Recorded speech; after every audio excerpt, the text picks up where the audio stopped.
Allahumma salli wa sallim ala Sayyidina Muhammad. Assalamualaikum warahmatullahi wabarakatuh. Kertas 1, bahagian B, nombor 2, soalan wajib dijawab. Ini ialah soalan trial Negeri Selangor. Ya. 2A, gadaian. Okey. Merupakan satu daripada muamalat Islam. 1, 2, rukun gadaian. 2, syarat sah gadaian. 3, perkara yang membatalkan gadaian. Semuanya ada berapa markah? 6 markah. Jom kita tengok kawan kita jawab. 2A1. Okey. Alhamdulillah Ustazah nampak lagi tulisan ni. Tapi Ustazah mohon sangat-sangat tolong tulis dengan jelas ya. Kalau boleh A dia macam ni kan. Sebab dalam soalan tu macam tu. 2A1. Ingat apa Ustazah tulis? Tuliskan tajuk dia. 2 rukun gadaian ialah, okey, buat dekat bawah dalam bentuk point. Dalam bentuk pointing aja, point aja. Point di sini bukan kata kunci ya. Point tu maksudnya dalam bentuk bullet. Bullet dan numbering, bukan dalam bentuk paragraf. Okey, rukun gadaian. Kawan kita jawab penjual dan pembeli. Penjual dan pembeli ini rukun jual beli, ya. Gadaian dia bukannya jual beli. Ya, gadaian apa dia? Kita menggadaikan apa? Kita ada barang, kemudian kita nak dapatkan pinjaman, lalu kita mencagarkan barang yang bernilai untuk mendapatkan pinjaman. Jadi rukun ialah benda yang mesti ada dalam sistem tu. Sekarang ni siapa yang terlibat dan apa yang terlibat. Itu rukun. Rukun ialah siapa, apa. Siapa yang terlibat dekat sini? Kita. Kita ni siapa? Penggadai. Sebab kita yang nak menggadai barang kita. Kita pergi dekat bank. Bank tu siapa dia? Bank ialah pemegang gadaian. Sebab dia akan pegang barang kemas kita ke rumah kita ke yang kita nak gadai. Barang kemas ataupun rumah yang kita nak gadai itu dipanggil barang gadaian. Gadaian. Okey. Barang gadaian. Dan mesti ada lafaz ya, iaitu akad dia ataupun dipanggil lafaz. Ya, lafaz ijab dan qabul. Agreement. Mesti ada kontraknya. Inilah rukun ya. Iaitu benda yang menjadi perkara penting berlakunya gadaian. Okay. Soalan 2A2. Okay. Soalan 2A2 tadi apa? Syarat. Syarat ni dia melibatkan kepada rukun. Syarat penggadai apa? Cuma dalam soalan ni kalau kita tengok, okay, dalam soalan ni nyatakan 2 syarat sah gadaian. Alhamdulillah sebab dia minta umum. Dia tak kata nyatakan 2 syarat sah gadaian barang gadaian. Nyatakan 2 syarat sah penggadai ataupun megang gadai. Itu terlalu fokus ya. Ini umum. Jadi kita ada banyak peluang ya. Ada banyak peluang jawapan. Okey. Jadi kita boleh jawab. Okey, Ustazah tulis kat sini lah ya. Ataupun kat sini sikit sebab ada banyak ruang kat situ. Bahagian A2. Jangan lupa tulis ya. 2A2. Okey, 2A2. Apa dia tadi tu? And then kita tuliskan dia punya kenyataan soalan dia. Ya. 2. Dia nak 2 kan? 2 syarat sah gadaian. Okey, apa dia? 1.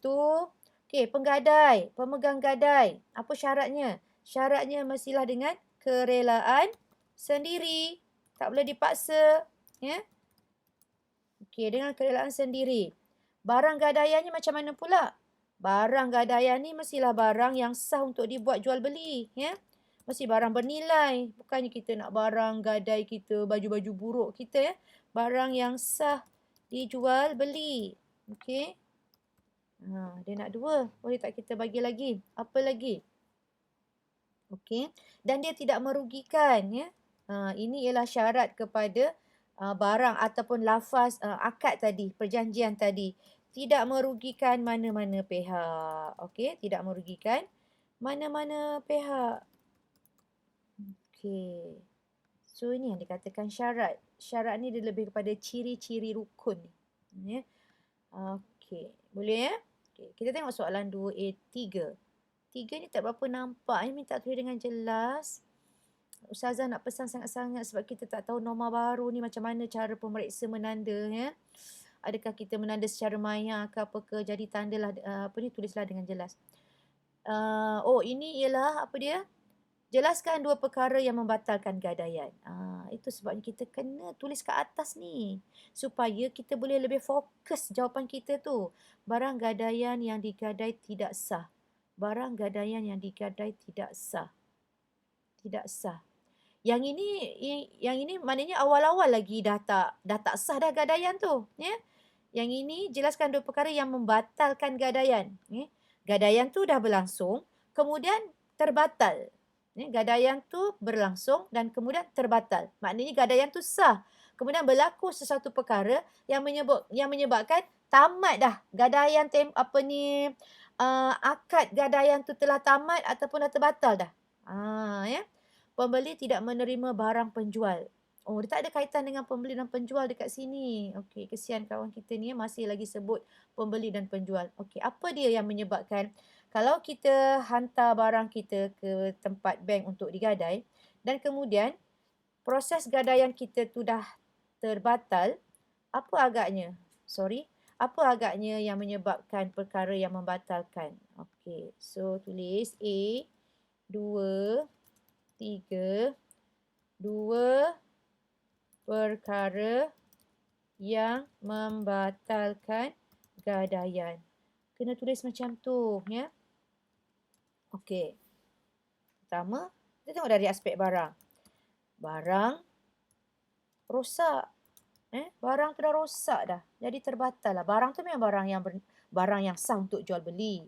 Contohlah kan, digadaikan apa? Digadaikan kereta dia. Tiba-tiba dalam simpanan bank tu kereta tu rosak. Ataupun dia gadaikan cincin dia. Tiba-tiba dalam simpanan tu cincin dia rosak. Ataupun hilang. Ini menyebabkan terbatallah gadaian. Yang kedua, penggadai meninggal dunia. Meninggal dunia. Jadi terbatallah gadaian tersebut. Ataupun penggadai membatalkannya. Penggadai ataupun pemegang gadai boleh juga. Penggadai atau pemegang gadai membatalkan. Tak jadilah saya nak menggadaikan ni, saya bayarlah balik. Tak jadilah saya nak simpan barang awak ni, pulangkanlah balik. Maknanya mereka sendiri yang membatalkan. Boleh? Boleh. Okey, kita tengok pula soalan B. Wali nikah adalah orang yang berkuasa mengahwinkan seseorang perempuan. Okey, apakah maksud wali hakim? Sebab wali ada dua ya, wali nasab dan wali hakim. Jadi wali hakim ni siapa? Wali hakim ialah orang yang melafazkan ayat pernikahan. Wah, ramai yang melafazkan ayat pernikahan. Bakal suami tu yang melafazkan ayat pernikahan. Aku terima nikah. Ya. Wali hakim, siapa dia wali hakim? Berhati-hati pelajar. Anda kena baca balik. Nota-nota semua dah ada dah kan? Ya. Mohon sangat-sangat ya untuk baca balik.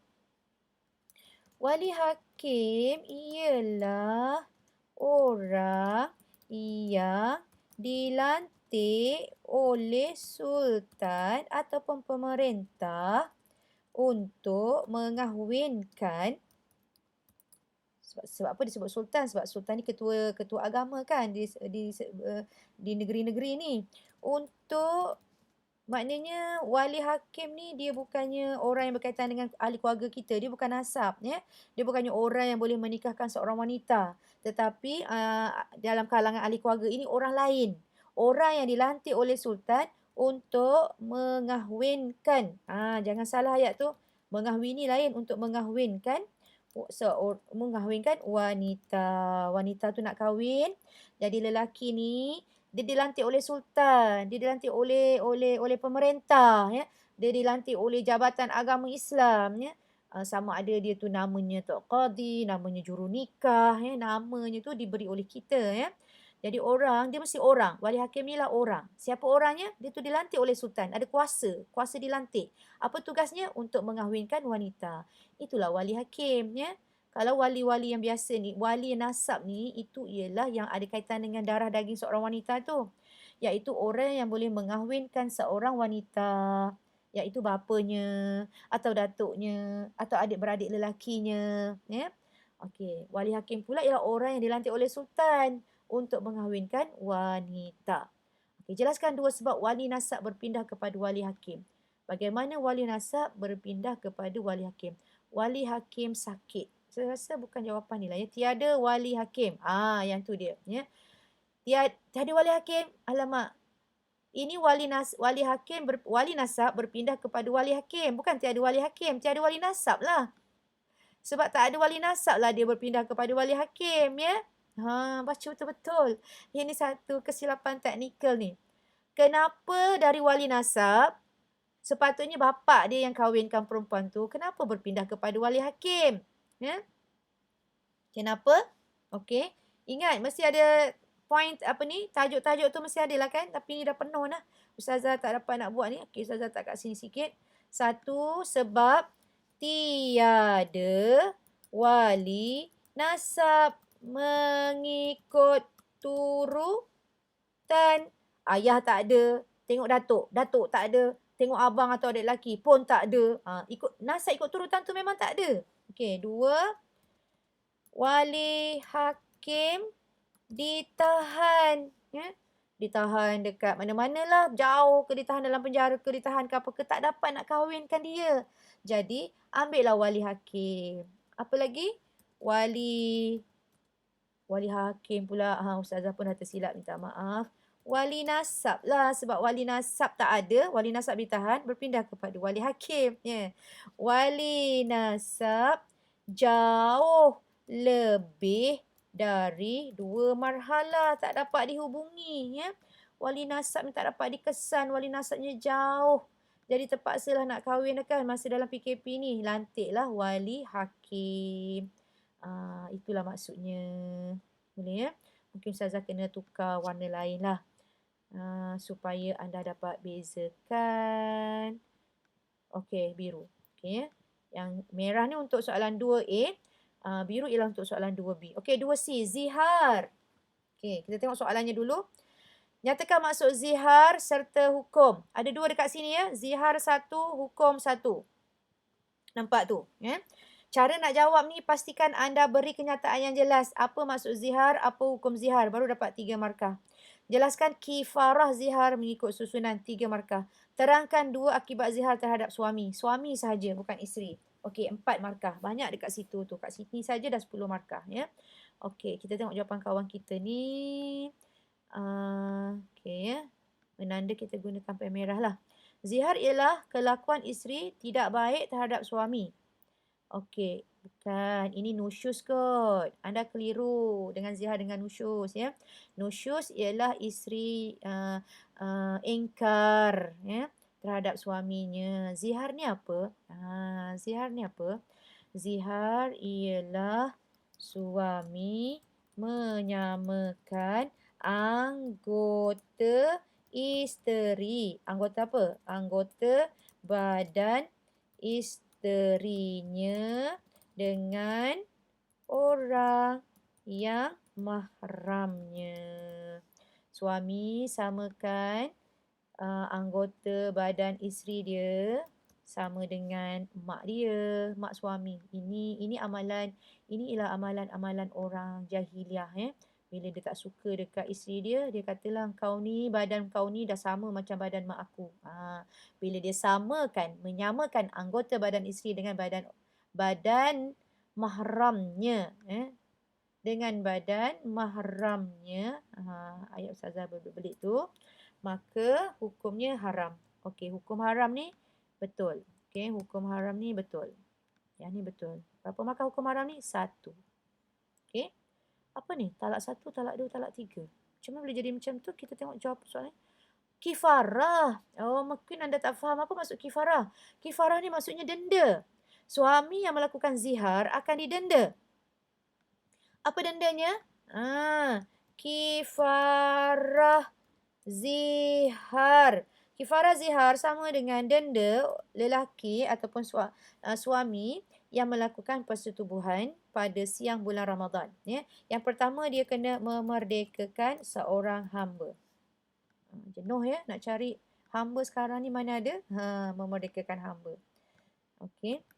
Jika tak mampu, maksud jika tak mampu tu sebab tak ada, dia kena puasa 2 bulan berturut-turut.